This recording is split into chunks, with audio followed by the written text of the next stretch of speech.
मानव देह प्राप्त हुआ, हरिनाम लेने का अवसर भी प्राप्त हुआ। महाराज जी, अभी क्या हो गया है कि दो भाग से हो गए हैं मन के। एक भाग तो भगवत नाम और सुनना चाहता है और लेना चाहता है, दूसरा भाग दैत्य राक्षस जैसा है जो विषय वस्तुओं को सामने लाकर खड़ा करता है। तो ऐसे में महाराज जी द्वंदात्मक स्थिति यहाँ।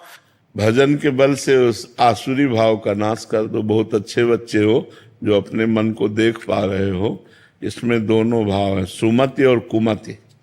बुद्धि में सुमति और कुमति है, तो सुमति को हम बढ़ावें और कुमति को नष्ट कर दें। दैवी संपदा को बढ़ावें, आसुरी संपदा को नष्ट कर दें। तो जो हमारे अंदर आसुरी भाव है इसे नष्ट करना पड़ेगा, और ये भजन के प्रभाव से नष्ट होगा। जितना आप भजन करोगे उतने आसुरी भाव नष्ट हो जाएगा। नहीं, इसका आकर्षण भोगों के प्रति होता है और बहुत गंदा होता है, और ये इतना मलिन होता है कि फिर अगर ये बना रहा संस्कार अंदर, वासना, तो कहो 50 वर्ष तक दबी रहे, 50 वर्ष तक, और इसके बाद अवसर आया तो मतलब बड़ा आश्चर्य होता है। तब ये होता है यार, शिव विरंचिका मोह है को है बपुरान, अस जिय जान भजी मायापति भगवान। बहुत विचित्र। इसलिए इस वासना को जल्दी से जल्दी नष्ट कर देना चाहिए।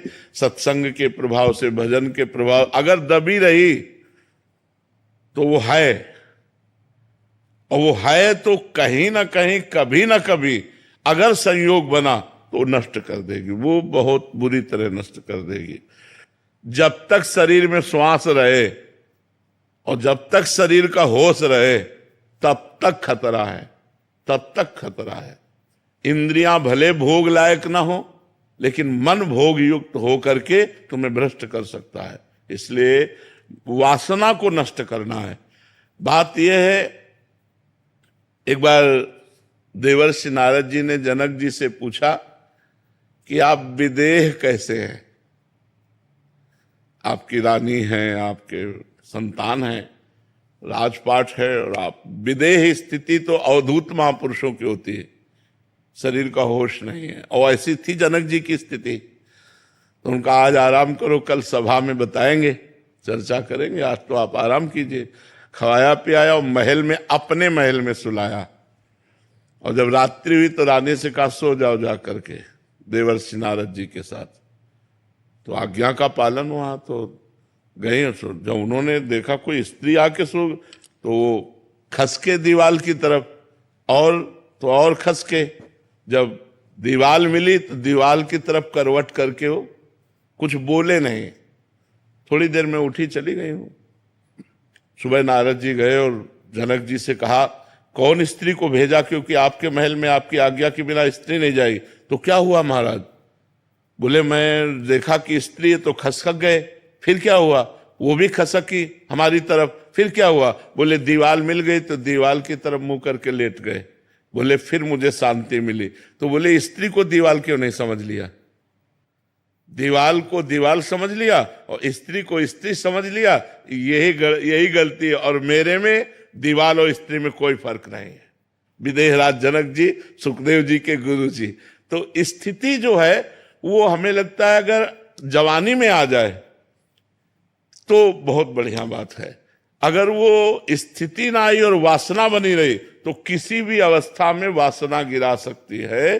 तो वासना का नाश किए बिना उपासना परिपक्व नहीं होती। तो हमको ज्ञान के द्वारा, या फिर जैसे हम गृहस्थ में हैं तो हम ब्याह करें, संसार में जाएं नाम जप करते हुए, और उसको ज्ञान के द्वारा देखें कि आखिरकार इसमें जो आकर्षण है क्या सुख है। और जब आपको पता चला कोई सुख नहीं, तो गृहस्थ में रहते हुए भजन करके पापाचरण न करते हुए भगवान को प्राप्त हो गए। तो इसीलिए दो मार्ग बने। एक मार्ग में ज्ञान हुआ कि ये सब नाशवान संसार मुझे नहीं चाहिए, तो चलो विरक्त मार्ग। और एक में आकर्षण है, मिठास लग रहा संसार में, तो चलो गृहस्थ मार्ग।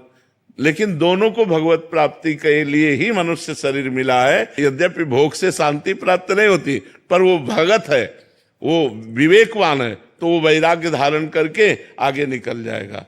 जो गृहस्थी के भोगों को देखा, फिर घृणा हो गई कि यार हम तो जो समझते थे वो है ही नहीं यहाँ, तो वो भजन में और लगा और निकल गया। और जो ज्ञान के द्वारा वैराग्य धारण करके एकांत सेवन करते हुए विरक्त भाव से भजन करके निकल गया, वो निकल गया। पर निकलना है पूरे जीवन सावधान रहना है। अगर पूरे जीवन में कहीं कोई अपने को सिद्ध मानकर, तो शिव विरंची का मोह है, औरों की तो बात जाने दो। इसलिए हर समय सनकादि ऋषि हरिशरणम रटते रहते हैं। तो वासना को अवसर न दिया जाए, वासना को धीरे धीरे नष्ट कर दिया जाए भजन बल से, तो ही बात बनेगी। मन से बचना है, संसार से थोड़ी बचना है।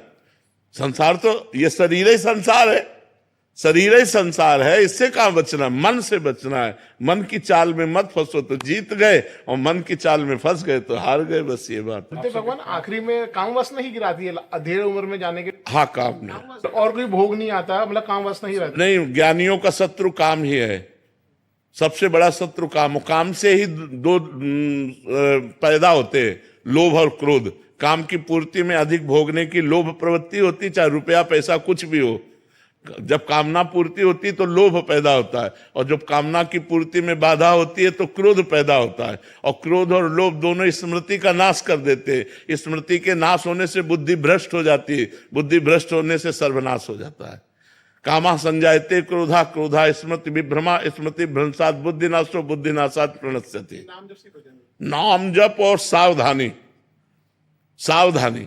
हमको पता है कि हमारे पास अगर ये भोग रहा तो मैं बच नहीं पाऊंगा, तो फिर मुझे दूरी बना के रहना चाहिए, भागना चाहिए, उस भोग से हटना चाहिए, उसके नजदीक नहीं जाना चाहिए। और जब भगवान की कृपा से पता चल गया कि अब शांति हो गई, तो फिर भय की कोई बात ही नहीं। जैसे हम अपनी बहन के पास कैसे बैठते हैं, हम अपनी बेटी के पास कैसे बैठते हैं, बिल्कुल निर्भय होकर बैठते हैं, कोई भय थोड़ी लगता है, क्योंकि वो मेरी बहन है, वो मेरी बेटी। ऐसे सब माताएं बहनें जब हमारी दृष्टि में आ जाएं कि हमारी श्री जी है, हमारी श्री जी की सखियां हैं, तो कोई परेशानी नहीं।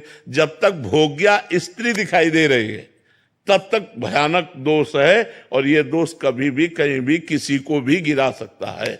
इसलिए बचने की आवश्यकता है, और बच गया तो जीत गया। बचाने वाले भगवान ही है, करो सदा तिनके रखवारी, जिम बालक राखे महतारी।